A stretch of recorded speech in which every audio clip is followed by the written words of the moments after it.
Hello? Hello, can anyone hear me? Hello? Can anyone hear me? Hello? Hello, sir. Yeah, can you hear me? Yes, sir, I can hear you. Okay, I just sent a PowerPoint to your chat. I've been trying to share it, but it's not been possible. Hello, good afternoon. I can hear you. Yeah, good. I'm here for the lecture PPA 820. I shared something with you on your chat because I can't share it. I'm finding it difficult. That's why I've been delayed. Have you seen it in your chat? Hello? Hello? Hello, sir. Hello? Hello, can sir. you hear me? Yes, sir, we Can can you hear hear you. me? Yeah, Yes, sir, I sent my PowerPoint to your chat, the chat.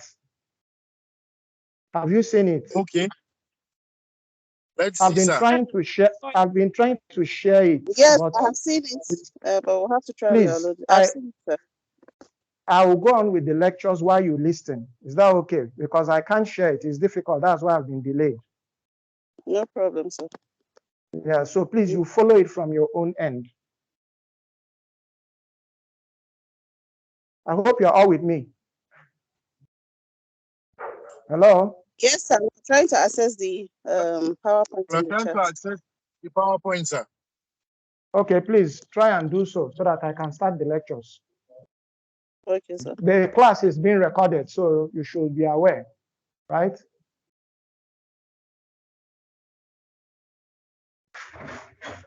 Yes, we're open with it, sir. Have you opened it? It doesn't Sir, seem we can't to open it. open it. It's not showing, open, sir. it's showing copy link. Copy link. Yeah, Is it's that showing what that it is showing? sir. Yes, sir.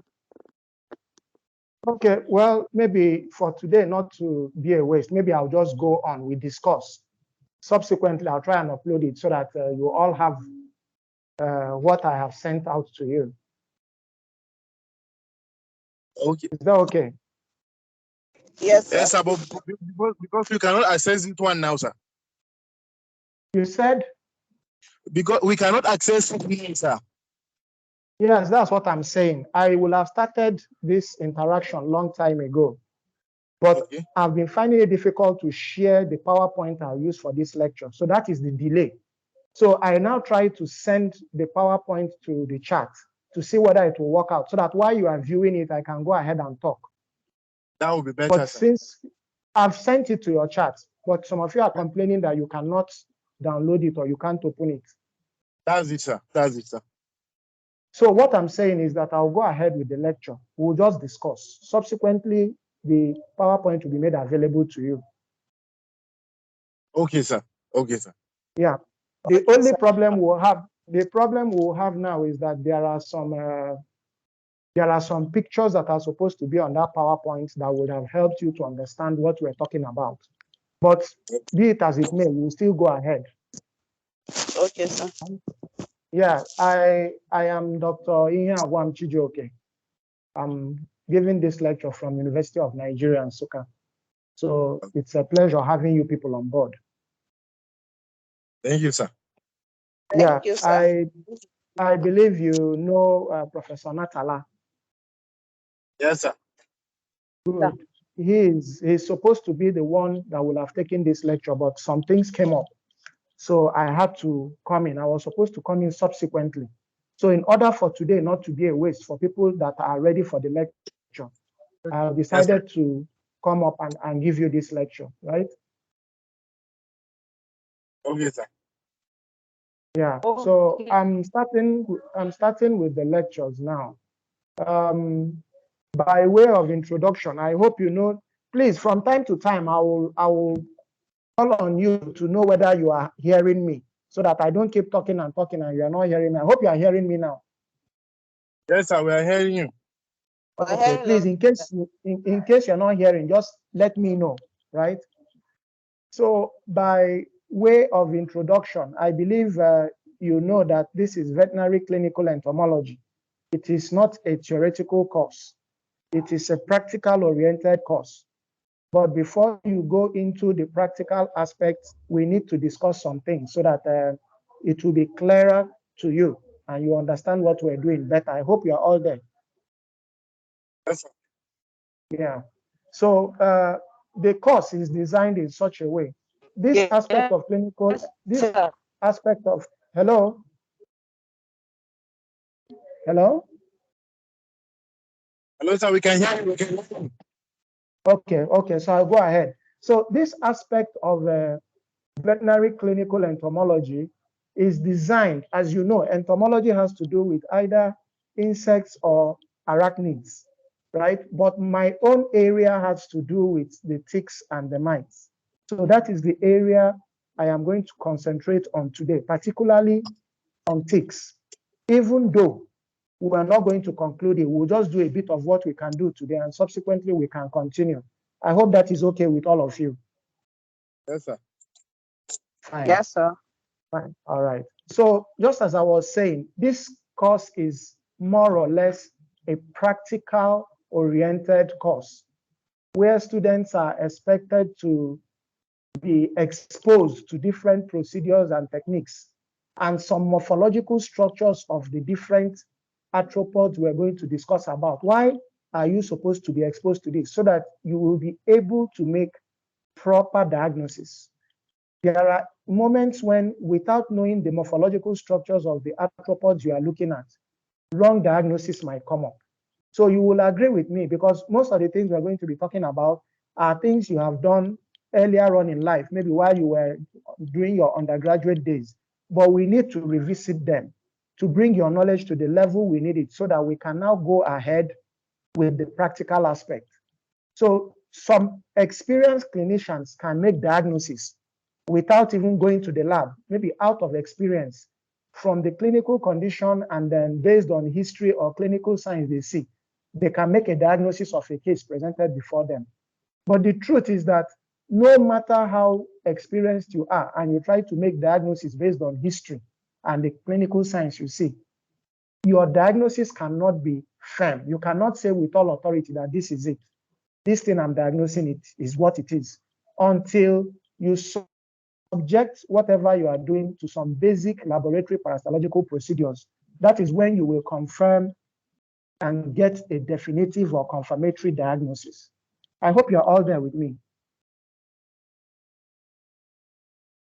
Hello? Yes, sir. Yes, sir. We're here with you, sir.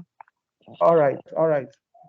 So these ticks that we're talking about are actually sources of concern because a lot of parasitic diseases we have in Nigeria that are of economic value or that cause economic losses in our livestock industry are dependent on these ticks as vectors, right? So why is it important that we know more about ticks and know about their morphology and things that concern them? It is because of, just as I said, the economic losses associated with their presence in the livestock industry. They are involved in a reduction of productivity.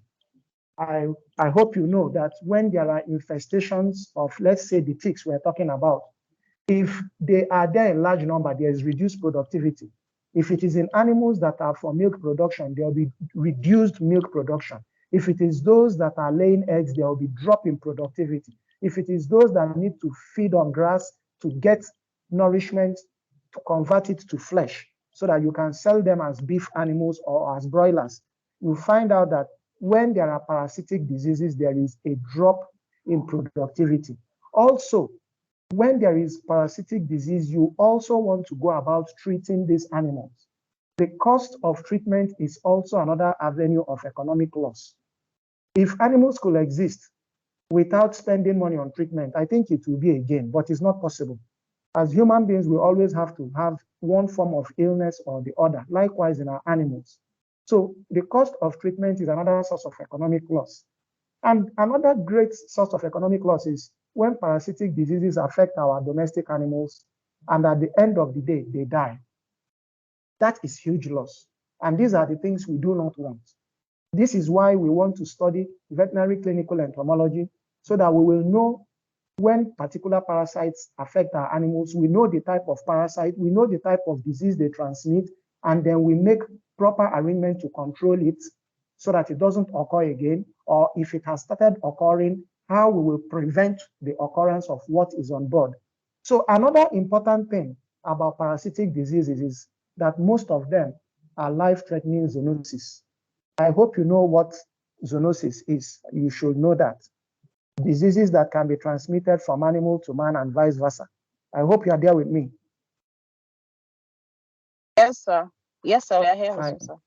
Sorry, I have to keep asking so that I'll be sure you are with me. You see, and so when we talk about these parasitic diseases, they affect livestock, they affect our pet or companion animals. Most of these parasitic diseases that we have don't just get into animals. They get into animals via a link. And in this case, the link is the vector. And in the case now we're talking about, the vector we're talking about now are the ticks.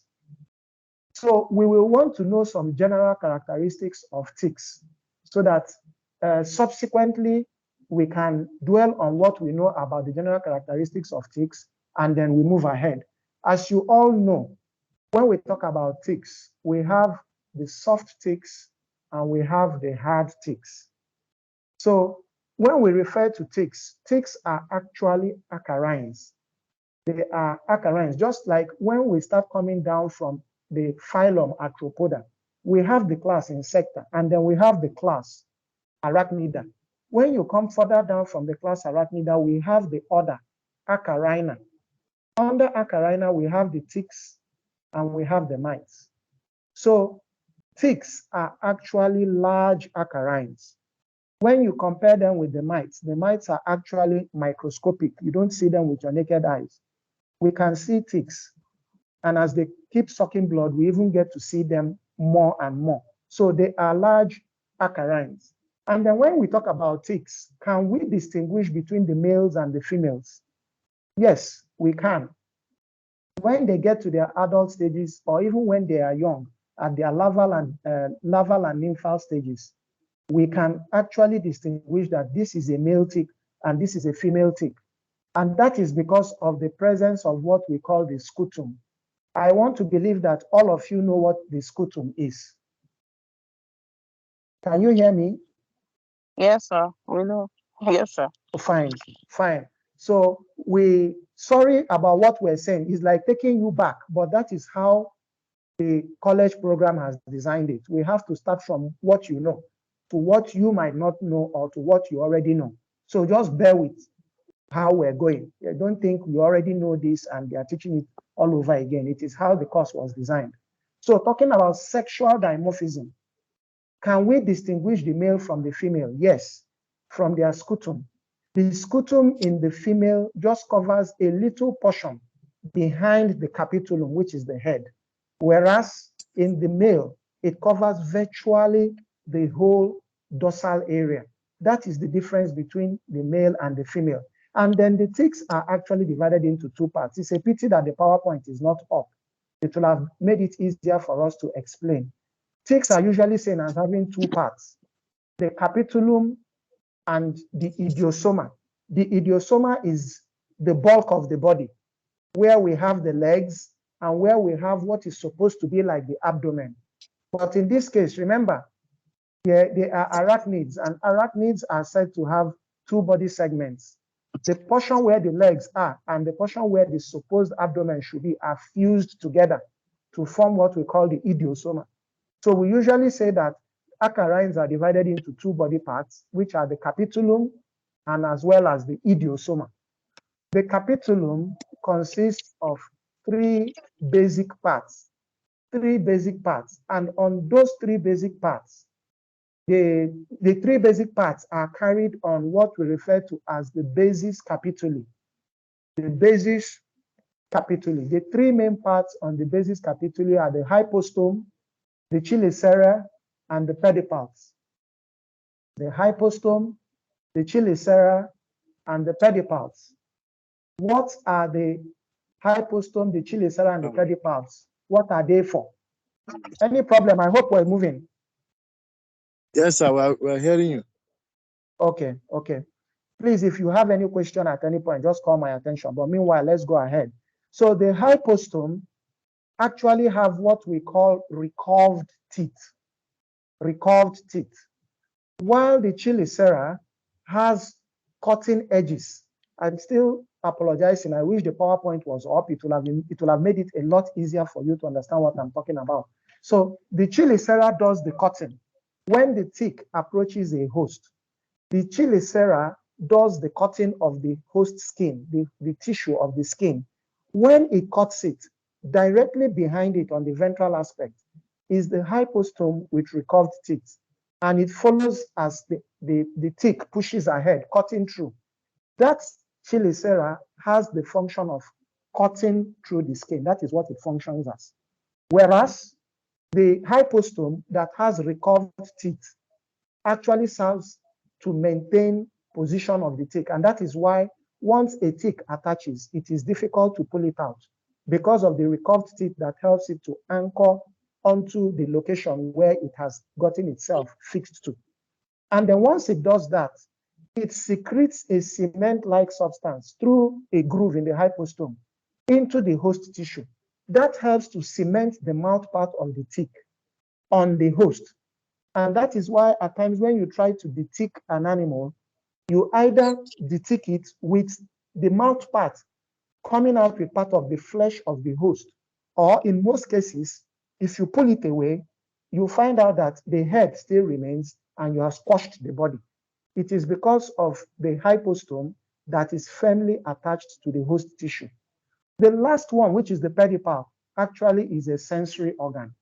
It carries little sensory materials, which makes the tick to be able to have sensation of taste or whatever is around it, so that it can now see whether it is a suitable host for it to feed on. That is it for the basis capitulum.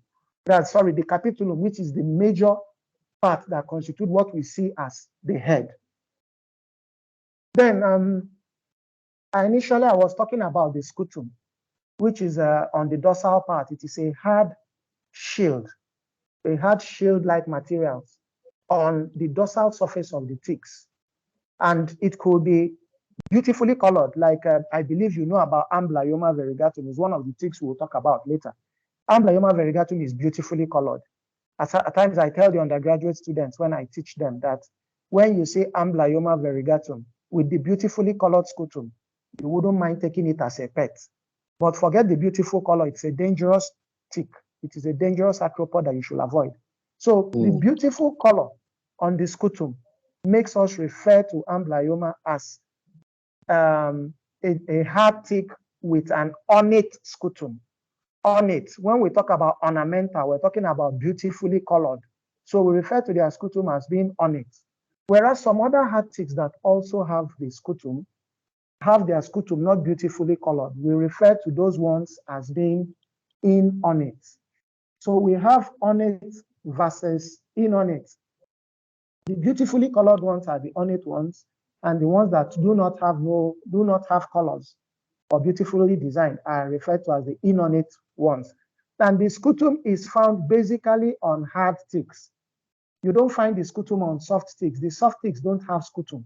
So what qualifies ticks to be called hard ticks is the presence of the scutum.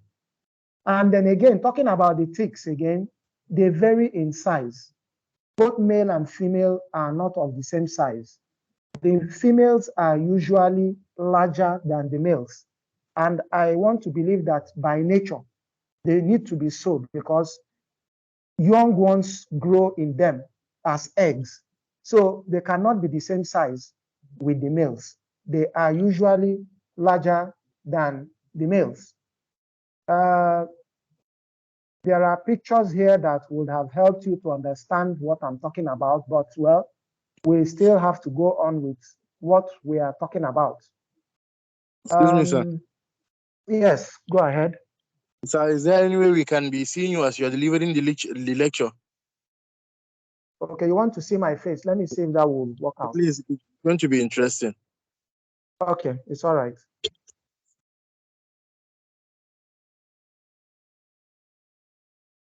Can you see me? Yes, sir. Yes, sir. Are you seeing an ugly face? No. That's an ugly face, sir. Can you see me now? Dr. Bilkisu say something. Yes, sir. What did she say? She I said said, I "What's look an like a ugly thief. face?" You said I No, look I like a didn't say thief. I heard anything, you. sir. It's not an ugly face. So sorry, maybe I would have actually made you see my face from the beginning, but Yes, there's no problem. Okay, sir. Let me try and see if I can share the screen, if it will work. If it will not, we'll continue the way we are doing it. Okay, sir. Right? Yeah.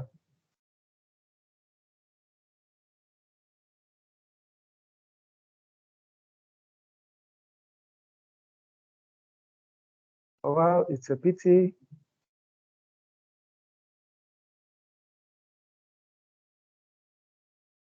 Well, it did not come up, so we just go ahead with our lectures, right? Okay, please. Yeah. So Okay, sir. we have talked about the scutum, isn't it? Yes, sir. You know about the scutum before today. Yes, sir. Any question on what I've said so far? I've said about the scutum. I've talked about the capitulum, which is the mouth part. I don't know if you have any question on what I've said so far. Dr. Kari Not yet, sir. Not yet, sir. Zango. Yes, sir. Yes, sir. Can you hear me? I'm hearing you, sir. What about Dr. Mariam? Dr. Mariam, can you hear me? Dr. Blikisu? Yes, sir. I can hear you. Oh, But I don't know if you okay, can hear me well. No, I'm hearing you very well, loud and clear. Okay. Okay, sir. So, Thank you, sir. so in addition to the scutum we have talked about, there is a structure on the ticks that we refer to as the festoons.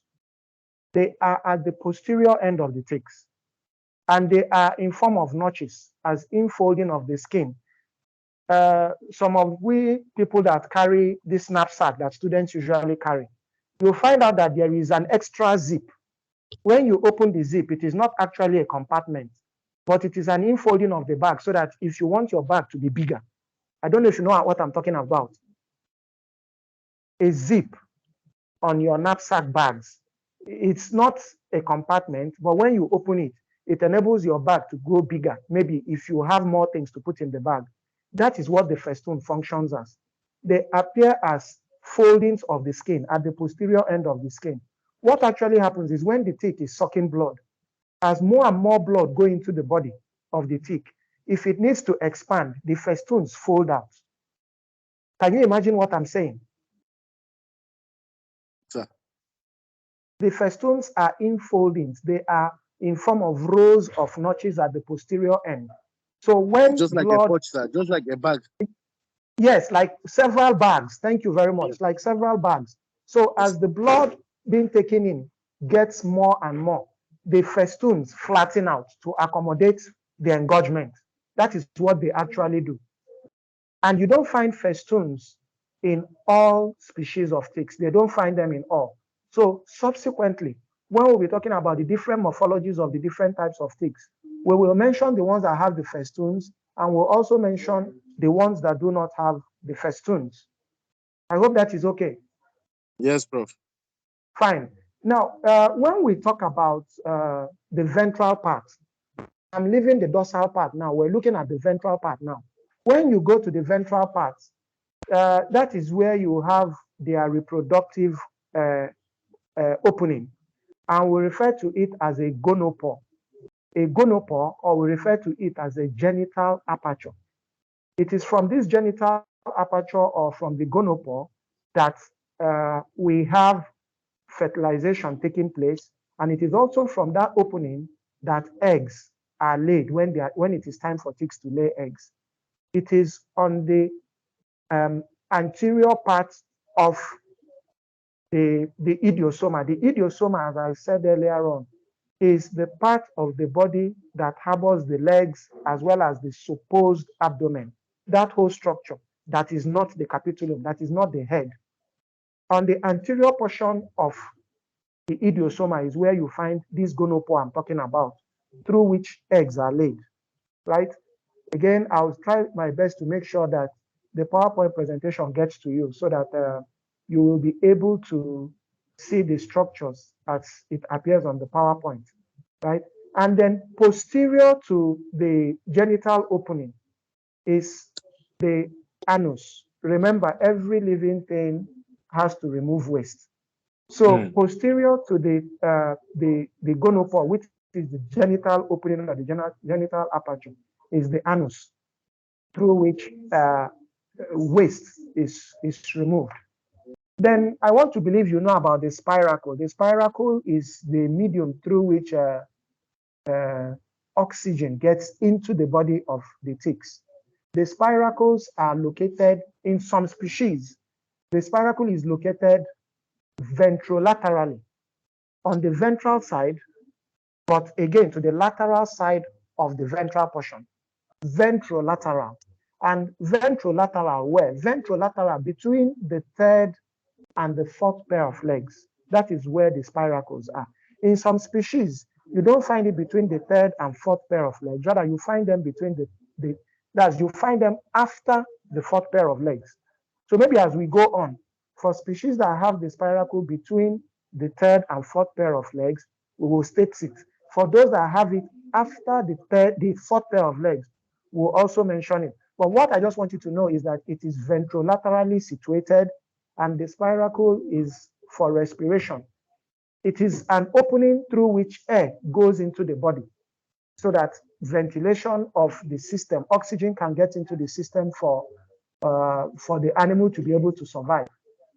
And again, talking about that idiosoma, it has 6 pair of legs at the larval stage. But when ticks get to the nymphal or the adult stages, the number of legs now increase to 8 legs, or you can say 4 pairs of legs. I hope you understand what I mean by that. Yes, Are you sir. following me? Yes, sir. Yeah. Yes, sir. At their larval stages, they have 6 legs, which is 3 pairs of legs. But when they leave the larval stage and get to the next stage, which is the nymphal stage, we now start talking about them having 8 legs, or we start talking about them having 4 pairs of legs. Okay. So in case, part of the morphological characteristics you should know is if ticks are presented to you and you know that these are ticks, you should be able to tell us that this is a larval stage and this is a nymphal stage, or this is an adult stage. But where you might get confused is between the nymphal stage and the adult stage, because at that stage, both of them have 8 legs. I hope we're together. Can you hear me? Yes, sir, we are. Yes, sir. Fine. So at the nymphal and the adult stages, they now have 8 legs. So how can you distinguish between a nymph and an adult since they look alike and have the same number of legs? The nymphal stages do not have a visible reproductive organ. So when you see a nymph with 8 legs, it does not have visible reproductive organs. But when you look at an adult tick, maybe you use a magnifying glass to look at the ventral aspect, and you look at the portion that I said is the gonopore or the genital aperture, it will be visible. You will notice that there is an opening there for reproduction when they are adults. But at their nymphal stages, it will not be pronounced. So that is the major difference between the nymphal stage and the adult stage. Sexual maturity is absent in the nymphal stages, whereas sexual maturity has been attained in the adult stage, right? So when we talk about the legs again are, remember they are arthropods, and arthropods are said to have segmented legs. They have 6 segments. The legs have 6 segments. The segments are the coxae. When I explain it to students, I usually say it can be likened to the scapula, our scapula, which is the blade, the shoulder blade, if I'm correct. It can be likened to that. After the coxa, which is the first portion, we now have the trochanter. The coxa and the trochanter are the smallest of the various segments that make up the legs of the ticks. The 6 segments are the coxae, that's C-O-X-A, the coxa, the trochanter, the femur, the tibia, and then the tarsus. After the tarsus, we have the pretarsus. So by the time you check the pretarsus, the tarsus, the tibia, the femur, the trochanter, and the coxa, you'll find out that the legs have 6 segments. 6 segments, and each segment is able to articulate itself irrespective of the other one. The articulation helps the body to move in different, that's the limbs to move in different directions. So it is not fixed. After the coxa, there is a joint, then the trochanter, then the femur, then the tibia, then the tarsus, and the pretarsus, right? And the life cycle of ticks is generally an incomplete life cycle. Usually a complete life cycle, which is also referred to as a holometabolous life cycle. A holometabolous life cycle is a complete life cycle. Ticks don't have a complete life cycle. They have an incomplete life cycle, which is also referred to as a hemimetabolous life cycle. Why is it incomplete? If you look at insects, we say they have a complete life cycle because we have the egg, the larva, the pupa, and then the adult. And if you look at all these developmental stages, the egg, the larva, the pupa, and the adult, none of them looks like the adult. All of them have a different appearance. The larva is different from the pupa is different from the adult. But when you talk about ticks or the incomplete life cycle, we start from the egg, we go to the larva, then the larva to the nymph. The nymph looks exactly like the adult. A complete life cycle has all the stages not looking like any other. The egg is different in appearance, the larval stage is different, the pupal stage is different, and then the adult stage is different. But when you check an incomplete life cycle, when you get to the nymphal stage, the nymph and the adult look alike. It shouldn't be so. So that makes it an incomplete life cycle. I hope we're together. Yes, sir. Are we together? Yes, sir, we're together. Fine. And then again, I want to point out at this point that in all ticks, all the entities, starting from the larval stage, the nymphal stage, and the adult stage, they are all parasitic. The only one that is not parasitic is the egg. Once the eggs hatch and the larva comes out, from that particular larval stage, they become parasitic. So they can, at that point of being parasitic, they can acquire infection. And I hope you know from past knowledge that a mother tick, a female tick that is infected with a particular pathogenic agent can transmit it to the offspring from the eggs. I hope you are aware of that. Hello, sir, can you come again? The Yes, network sir. is breaking. Sorry, I said, are you aware that an infection from a mother tick can be given to her next generation through the eggs? Yes, sir. Yes, you are aware Yes, of sir. that. Yeah. So that is what we call trans-ovarian transmission. An infection possessed by the mother is already being passed to the eggs of the next generation. So as the eggs are hatching, they already carry the infection. So at the larval stage, which is an immature developmental stage, if it goes to feed on a host, it has the potential of transmitting a disease, even though it is at the immature stage. And if it doesn't have any disease, if it goes to suck blood from a host that is already infected, at that stage, it can also acquire infection. So you can see that all the immature stages, that is the larval and the nymphal stage of ticks, as well as the adult stage, they go to feed on blood. So as they go to feed on blood, they can acquire what they don't have, or they can transmit what they have. So all stages of development of the tick are dangerous. As much as they are parasitic, they are also dangerous because they can acquire or they can transmit at that stage. So that makes it important for us to study them, to know their different life cycles, to know where to control them from, and to know their different morphological characteristics. And again, when we talk about the morphology, the general characteristics of ticks, most of them have eyes. They have eyes at the dorsal portion, on the lateral portion of the scutum, what we call scutum. Please, after this lecture, if you care to go for maybe more knowledge, or because I believe you already know most of these things, if you get sketches or look for sketches either online or from a textbook, you'll find out the position of where the eyes of ticks, particularly hard ticks, should be.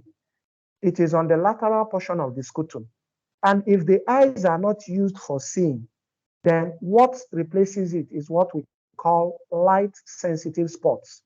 So that when they go to places where there is light, the light sensitivity that's the sensitivity of those light spots will tell them that they are in a bright place. Outside that, for those that have eyes, they will see with the eyes. But those that don't have eyes, instead of the eyes, what we have in place of the eyes is the light sensitive spots. Now, I've talked a little bit about the structures of the ticks. I want to say a little bit about the veterinary importance. Why do we need to study these ticks? Why are they of importance? You know they feed on blood. When a particular tick goes to feed on a host, if one tick feeds on a host, can it cause anemia? Hello, I asked it. If a tick, just one tick, goes infests a cattle, a big cattle, a bull, just one tick, can it cause anemia? I don't think so, Prof, because the quantity of blood is not much. It cannot even cause anything close to anemia because one tick cannot make a difference. The point I'm trying to make is that people usually say tick infestation is associated with anemia. Anemia cannot come when one or two are attached. But when we talk of anemia in tick infestation, we're talking about when there is a large number of ticks on the host, each one sucking blood to satisfy its desire, to quench hunger. And as this one is sucking, just imagine where we have 100 ticks on a host, maybe something as small as a rabbit, you have 100 ticks. Will there be anemia? Yes, Hello? sir. There will be anemia because Yes, 100 sir. ticks, 100 ticks on a rabbit, when they are fully engorged, it will come up with a lot of anemia. So anemia is associated with ticks, but when they occur in large number, that's the point I'm trying to make. Ticks can suck large quantities of blood from their host, and this can lead them to the host to having anemia. Another important thing about ticks is they transmit a variety of disease pathogens. That's why I said earlier on that many parasitic diseases that cause economic losses to us are vectored by ticks. Ticks serve as the vectors. Vectors are carriers of disease-causing organisms. So when these ticks feed, they are able to transmit a variety of diseases to dogs, to cattle, to even man. Ticks attack man. I hope you are aware of that. So man is not exempted from the disease potential of ticks. So please, their disease transmission ability is one of the vital things that makes ticks very, very important in our studies. Also, when ticks act or feed or go to the skin to get attached, they cause a lot of discomfort to the host. By the time the chelicera, which I mentioned earlier, starts making a hole through the tissue, the skin, so that it can attach, it comes with a lot of pain. You can imagine what it will be like when you prick yourself with a needle. You know how painful it is. Then imagine where something is actually piercing the body of an animal just to be able to get attached and so that it can suck blood. It is very painful, it is discomforting, it is irritating, and it causes a lot of restlessness on the part of the host. So when there is restlessness, do you think the animal will be comfortable enough to feed? Hello? Hello, Dr. Zango. Hello, sir. Can you hear me? Yes, I can hear you. The network is Yeah. somehow Sometimes the breaking. network goes. Uh, Okay, sorry. I asked the question and I was waiting for a response. Okay, sir, I you said? said, if an animal is being attacked by ticks, ticks Yes, will sir. come with a lot of discomfort, with a lot of restlessness and skin irritations. Do you think that the animal will be able to settle down if it is like a cattle? Will it be able to settle down and feed properly if it is having skin irritation during infestation? No, sir. It can't. I try to liken it to maybe when you're about to sleep and there is a mosquito around you making noise. You'll find out that you will not be able to sleep because of the discomfort and the annoyance the noise of the mosquito is making. But in this case, the Yes, sir. cattle is there and then the ticks are there making hole on the body because they want to feed. Making that hole comes with a lot of pain. That's why at times you see the animal scratching or rubbing the body on very hard surfaces. And at times There as are a they lot are of rubbing their body, irritation. a lot of irritation. That's what the point I'm trying to make. The irritation Yes, sir. causes the animal to scratch the body. And when it is Yes, sir. scratching the body like on a hard surface, there is the possibility that it will get injured, isn't it? Yes, sir. Yes, sir. yes, sir. It can get itself injured. So the question I want to also ask you now, when the body or the skin is injured, is there any advantage or disadvantage? There's a disadvantage, sir, of secondary infection. Beautiful. Secondary infection can come in there. And you know, when there is secondary infection, the wound continues to get bigger and bigger, Yes, sir. right? Yes, it Yes, sir. continues to get bigger and bigger. And as it gets bigger and bigger, other secondary bacteria will also infect that same wound. So that is a disadvantage. What again do Yes. you think the wound can cause, apart from secondary infection? What again do you think it can cause?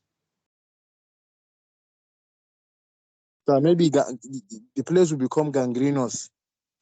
Well, okay, yes, I agree. Now, if it becomes gangrenous because maybe the infection is there, do you think that if they want to use the hides and skin for business or for making bags, do you think people will buy it? No, sir. There's an economic loss, sir. Yes. Beautiful. There will be economic loss because the tick has caused a problem. There is skin damage, there is wound, there is injury. So Yes, secondary sir. infection can come in, and then the destruction of hides and skin. And you know, Yes. in the north, a lot of cattle is being bred for this hides and skin business, bags, shoes, belts. So if there is devaluation of hides and skin, I think it's a very, very big economic loss to the farmer that has the cattle and even to the national economy, It's true, sir. right? Yes, sir. And again, you know of Yes, sir. myiasis flies. You know of myiasis flies. Yes, my SS. Yes, sir. Yeah, Yes, sir. myiasis flies, when they have that wound, an open wound, it attracts myiasis flies to come and deposit their eggs. And then when they hatch, the larval stage starts growing there. So you see, all this, when a larva is growing and feeding on the tissue, like in hypoderma bovis, when they are developing in the skin of the host, it destroys the skin. So the skin irritation causes the animal to try to get relief by scratching, by rubbing the body on a very hard surface. Wound and injury come up. And when wound and injury come up, they are predisposed to the activity of myiasis flies. There will be devaluation of the hides and skin. There will be secondary bacterial infection. And the animal continues to depreciate and depreciate. And if care is not taken, you lose the animal. That is a very Yes. big economic loss. Yes. It's a very big economic loss. So That's overall loss. for the importance, we've talked about anemia coming in when they are there in large quantity. We talked about their transmission of a variety of diseases. We've talked about the discomfort associated with their visits to get attached. Their presence will cause a lot of discomfort, restlessness, itching, skin irritations. That's one. And then when they try to relieve themselves of the irritation, they get injured. And when they get injured, myiasis, bad hides and skin, secondary infection, all setting. I hope we're together. Yes, Prof. So these are some of the problems we have. Now, let us talk about, we're talking about ticks generally. And I said we have soft ticks and we have hard ticks. What Yes, sir. qualifies ticks to be called hard ticks is the presence of, I don't know who can help us. What qualifies them to be hard ticks? The Scutum, sir. scutum. Yeah, the scutum. And the scutum, as we said earlier, can be on it or in on it. And we also talked about a structure which one of you said is like a bag-like structure, so that when it sucks blood, it opens up to accommodate more blood, right? Yes. Fine. So when we are talking about soft ticks, in soft ticks, they don't have what we refer to as the festoons. They also don't have the scutum, just like we have in hard ticks. Rather, on soft ticks, what we have is what we refer to as grooves, sutures and grooves. It's like patterns on ridges. You know, when you are farming, you have ridges and you have the depressed portion, you have another ridge, you have another depressed portion. I hope you can figure that out. Sir. Yeah, Yes, sir. so in ticks, we say, in soft ticks, we say that their skin or their cuticle consists of sutures and grooves, sutures and grooves. So when they start sucking, just like in festoons that open up when hard ticks feed, when soft ticks feed, as they feed, the grooves and the sutures open up. They no longer, you don't see the sutures and grooves, they open up to accommodate the space. And then we also say that the surface of hard ticks are marmorated. I don't know if you've heard that term before. They are marmorated. Yes, sir. What I'll use to explain marmolation is maybe where you have a skin rash, tiny, tiny rashes. You know, Yes, sir. that is how the top of their skin is rough. It doesn't have a smooth texture. Tiny projections, sir. You mean? Yes, tiny projections. Let me say like tiny tubercles. That's why I Yes, sir. just say if you have something like rashes, it will help you to understand it better. That is what Yes, their sir. skin is like. But it is not like that in the hard ticks, right? We say that soft ticks have a cuticle that is made up of sutures and grooves, and it is also marmorated, right? Yes, sir. So apart from the scutum, the festoons, the sutures, and the grooves, and the marmorated body, there is also another important difference I want to mention in the soft ticks. At their larval stages, I hope you know the capitulum. Yes, sir. The capitulum I said earlier on is made up of the chelicera, the hypostome, and the Hypostome. pulse. Yeah, Yes, the sir. hypostome, the chelicera, and the pulse. At the larval stage in soft ticks, you can see the capitulum at the anterior portion. If you look at the soft tick from dorsal view, you will see the capitulum projecting anteriorly with all those structures. But once they develop beyond the stage of the larva, when they get to the nymphal and the adult stages, you cannot see the capitulum again. Can you remember what the amblyomma tick looks like? Can you figure out what it looks like? Can you see the mouth part when you are looking at it from on top? Somehow, sir. Yes, sir. You can see the capitulum from top view, from dorsal view. Yes, But sir. when you get to soft ticks, when they get to the nymphal stage or to the adult stage, you can no longer see their mouth part. You can no longer see that capitulum because it now assumes ventral position. So if you are looking at ticks, and if you're looking at ticks, and we say this is a soft tick, it is an adult soft tick. But what you are saying is an adult soft tick. You can see the capitulum at the anterior portion. I'm sorry, you are not looking at a soft tick.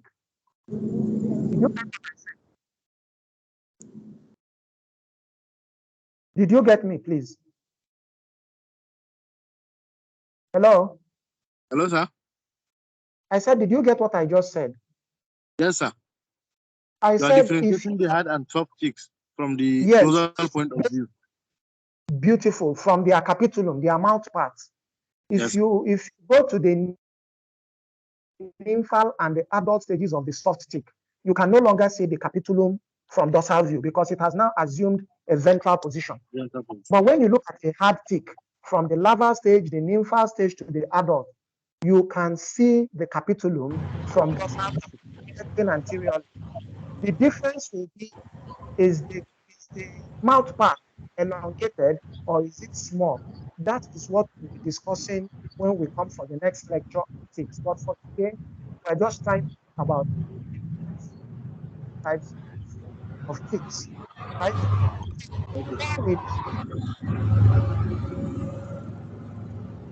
Before we leave, I want to mention briefly on the different types of life cycle. You know that pigs exhibit different kinds of life cycle. I hope you're aware of that. Yes, sir. Yeah, we have one host. We have four hosts. We have four hosts.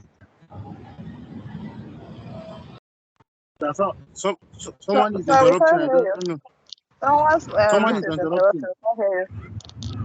Please, I don't know who is interrupting, but please, I don't want to mute you people. I want to be. I can see Kabir Ibrahim. Oh, yeah. Hello? That's okay. So we can hear you now.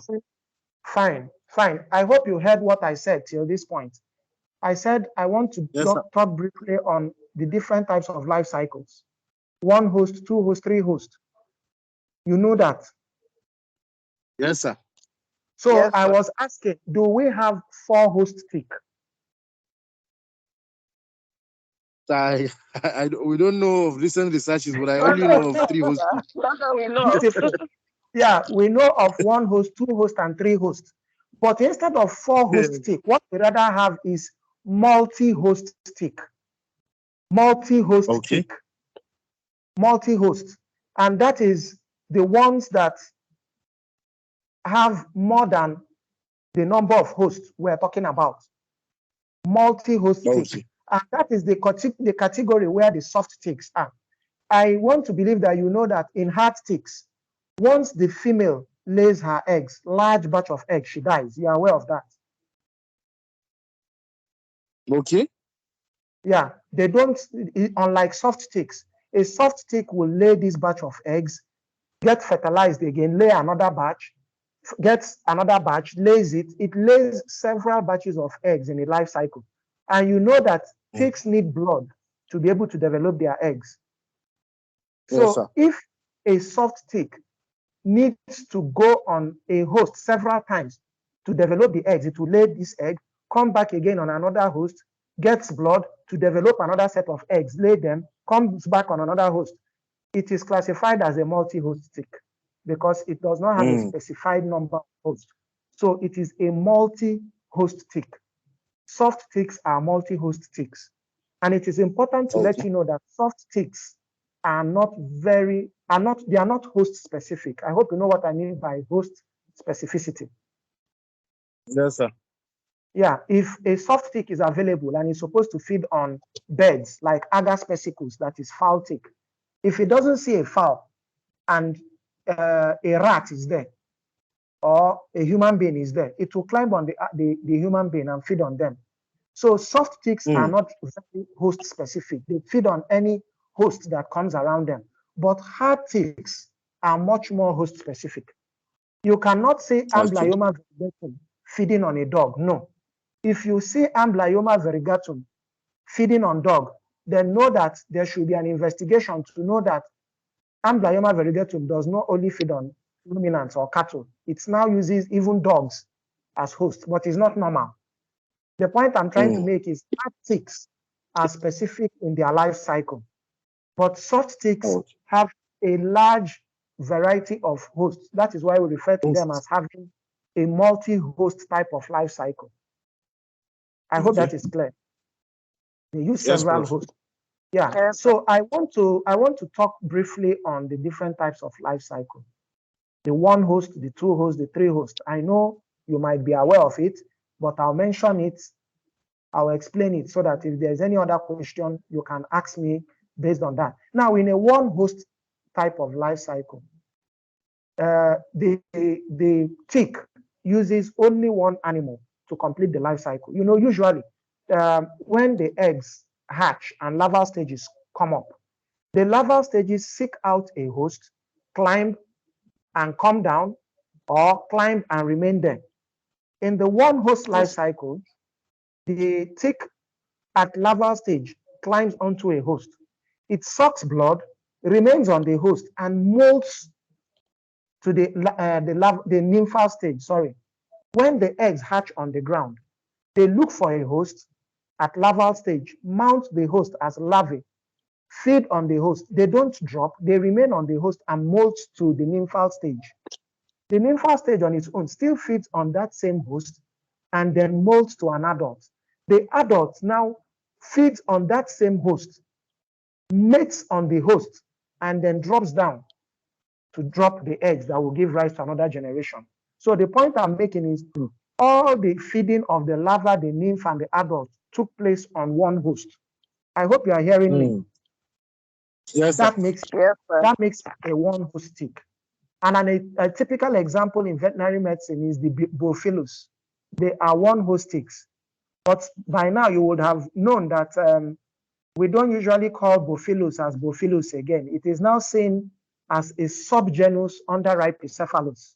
So if we want to talk of Boophilus, we refer to it as Rhipicephalus Boophilus microplus, Rhipicephalus Boophilus decoloratus, Rhipicephalus Boophilus annulatus. We don't say Boophilus annulatus, Boophilus microplus, because recent research has shown that they have characteristics that qualify them to be classified under Rhipicephalus.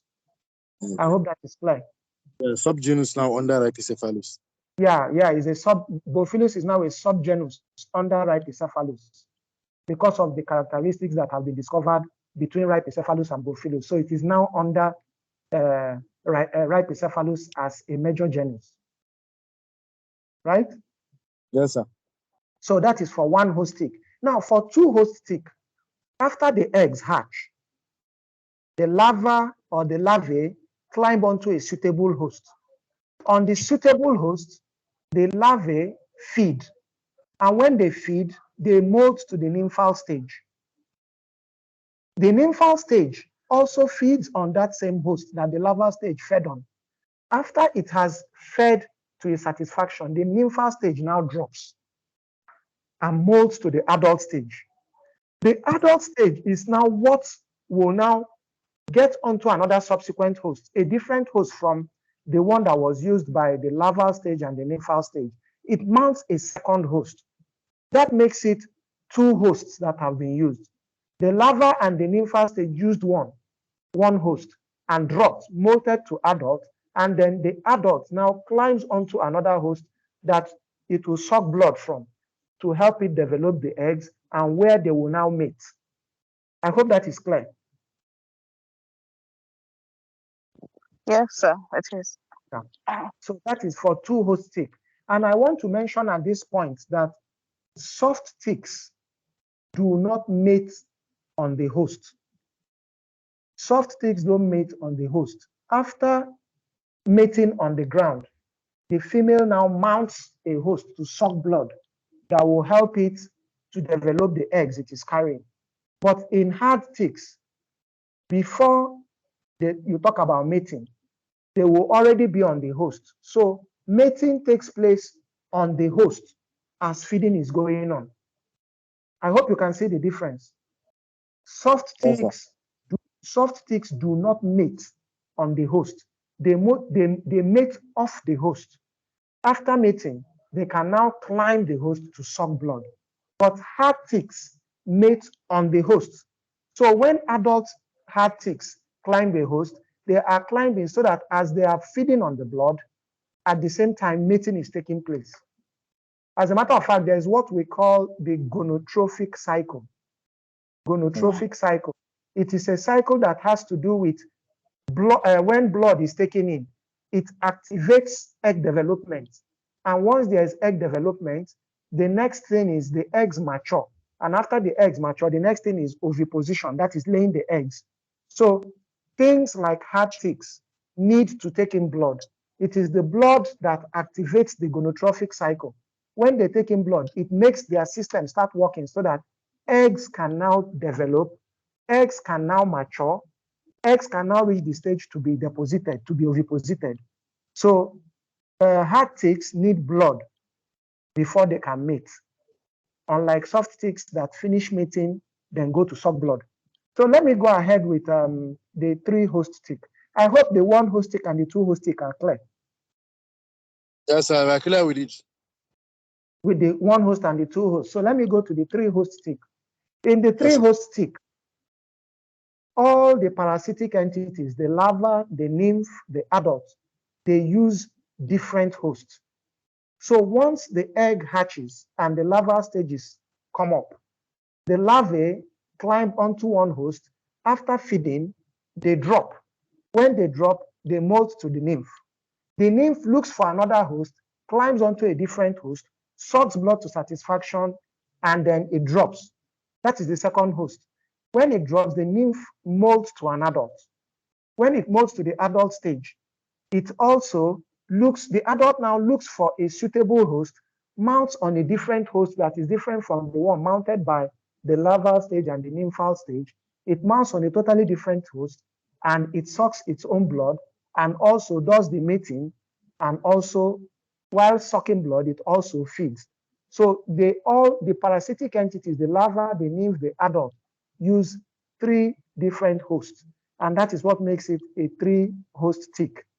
An example of a 3-host tick is the amblyoma. The amblyoma is a 3-host tick. The hemaphysalis is a 3-host tick. The hyaloma is a 3-host tick. A 2-host tick is the Rhipicephalus group. Rhipicephalus is a 2-host tick, as well as, I think, hyaloma. So please try to know the difference between 1 host, 2 host, 3 host for hard ticks, and then the multi-host life cycle, which is what we see more in the soft ticks. Yeah, soft ticks, right? So I really, really wish that this PowerPoint was on, because I have some beautiful pictures that will have helped our discussion. But be it as it may, we will see how we can get these pictures across to you, or the PowerPoint across to you. So if you can send it to us through WhatsApp. Well, which means I will need one of your WhatsApp information, because I don't have your contacts. Okay, Dr. Bilkisu is our class rep, sir. So I don't know. Dr. Bilikisu Umaru Sule, right? Yes, sir. Is Dr. Bilikisu on? Dr. Bilikisu, please, can you give me your number? Please give me your number. Okay. I should put it in the chat, or I should just give it right now. Just say it out so that I can record it. Okay, I can 0803 0803 yes, 590 yeah 24 yeah 72. Okay, yes, let me run through it. 0803 yes, sir. 590 yes 2472. Yes, sir. Complete, sir. Okay, I will send the PowerPoint to you through WhatsApp, so that maybe later on you can share it with your classmates. Okay. I hope Thank that's you, okay. sir. Yeah. Yes. So the lecture has been superb, sir. I hope you enjoyed it. It will have been much more interesting if we had the PowerPoint, because they are beautiful pictures. But what will happen, I'll send the PowerPoint maybe whenever we meet again, because when we meet again, what we will now be talking about will be the different morphologic characteristics, because the hard ticks are all with scutum, with some of them with festoons. But you see, what makes the difference now is they are different mouth parts. And that is why I try to explain how the attachment takes place, the chelicera, how it cuts through, the hypostome for anchorage. With this, they stick tight to the skin. And as I said earlier on, at times when you try to detick an animal, you might detick it and the mouth part comes out with the tissue, the skin of the animal. That place starts bleeding. You know, it once happened in our faculty here. One of the animal handlers tried to detick a sheep. And when he deticked it, it pulled away the tissue and the animal started bleeding. But he assumed that the animal will stop bleeding, that clotting will take place. But you know that ticks also inject anticoagulants so that the blood wouldn't clot while they are feeding. I hope you know that. Yes, sir. Yeah. So the anticoagulant prevented the wound from clotting. So blood continued to come out from there. And this happened in the evening when he was taking them in from their grazing pasture into the animal house. So he just removed the tick, believing that clotting would take place. But clotting didn't take place. As a matter of fact, by the time the man came in the morning, he saw a lifeless animal in a pool of its own blood. So that is why it is important when you are deticking, you do that carefully. And if there is bleeding, you try to arrest the bleeding. Because sometimes where you detic from, that opening that is bleeding can equally act as an opening for secondary infection from the environment, which we will say is caused by you that did the deticking. That's why at times if you detic, you use alcohol to clean that area so that if there's any pathogen that can use that opportunity to go in, you will have killed it with the alcohol you used to clean the area, right? So when we are deticking, we try to take care so that we don't break the mouth part. The mouth part is a vital component that we will use to identify different types of ticks. That capitulum, the mouth part area, some are long, some are short, some have different characteristics on the pedipalp that will help you say this is hemaphysalis, this is hyaloma, this is amblyoma, this is bophilis.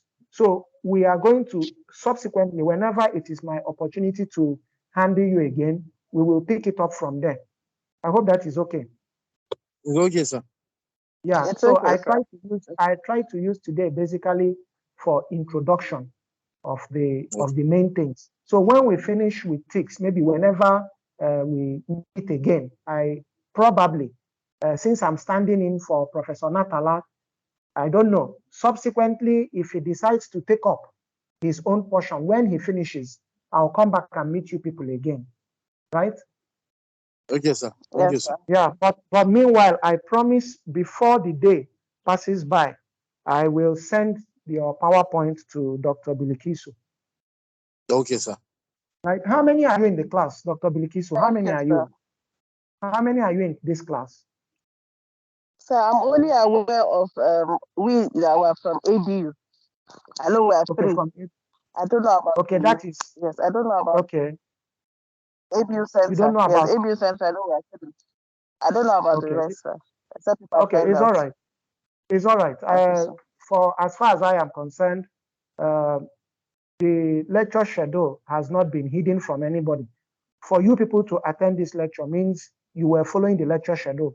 So anybody anywhere that is interested in this lecture should have also keyed in. I really want to appreciate you people for being patient until now.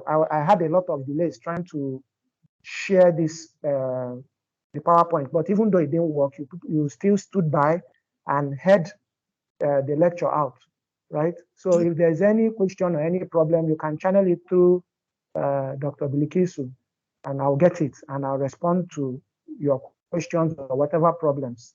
I want to thank you people for hanging on and being a part of this lecture. I hope to see you people subsequently when we'll talk more about ticks and then go into mites, right? Thank you, sir. Thank you, sir. I appreciate Yes, your sir. presence. Thank Yes, you sir. very much. Thank you very much, sir. I Yeah. appreciate All right. Have We a blessed appreciate and it, too. nice day till we see you again. You Thank too, you. sir. You too, sir. Thank you, sir. Thank sir. you. Yeah.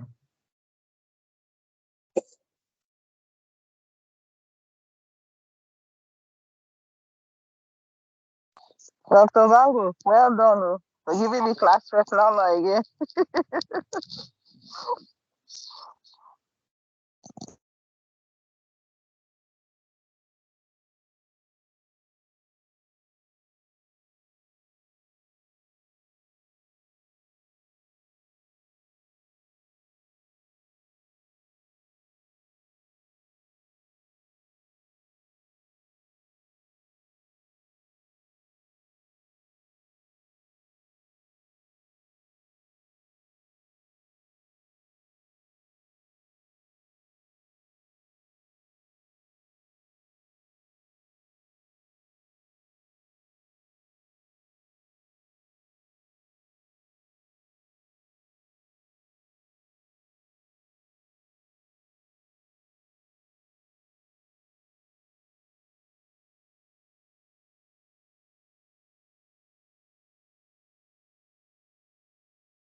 Doc, yes. I think so. I was finding it difficult. I didn't know how to log out. I was looking for exit classroom, but I don't know. I just. It's already logged out itself. Yeah. It's already logged out. Okay, I was looking for exits, just like in Zoom. So normally, if you click on it backward, Yeah. when you start a class, this is where to end. Okay, here. This right. Okay, you press here. When you click to give him. Oh, then you can leave. Okay. You know, you were recording. Yes. You're recording. So this way you click. Okay, stop. Stop recording. Okay.